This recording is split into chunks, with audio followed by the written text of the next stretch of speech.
After a 14-month hiatus, I was scheduled to return to flying with back-to-back trips, one to Washington, D.C., one to Washington State, 2 airlines, 2 kinds of tickets, all with the same mission, hugging. The 2 questions before me: could there be too much hugging of your family after 2 years apart? And what would I learn flying to Seattle and Washington Dulles on Delta and Alaska, respectively, from LAX? Answer to the first question: no. There is no such thing as too much hugging of people you love and have missed.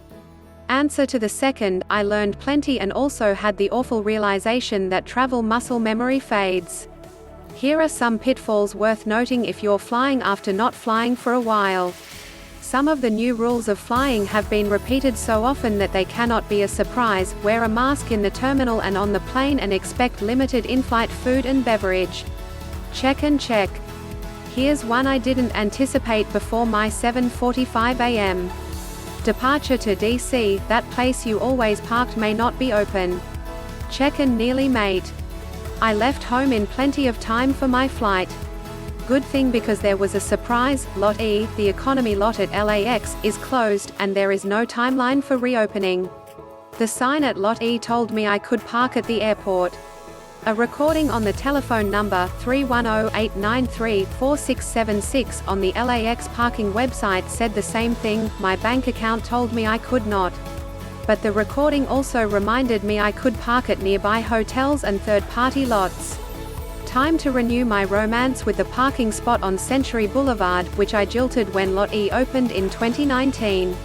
It welcomed me as it always had, but time was running short, so instead of parking on the less expensive rooftop, which often says it's full but usually isn't, in my experience, I parked in its welcoming covered parking lot.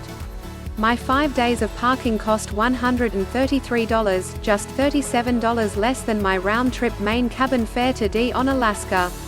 If, when Lot E reopens, I'm breaking up with parking spot. Again. Note to Ben Affleck: be careful about rekindling an old flame. Someone always gets burned. You already know that about airfares, rental cars and hotels, but it's also true for ride-sharing. My Uber to LAX for the Seattle trip cost $39.91, plus tip.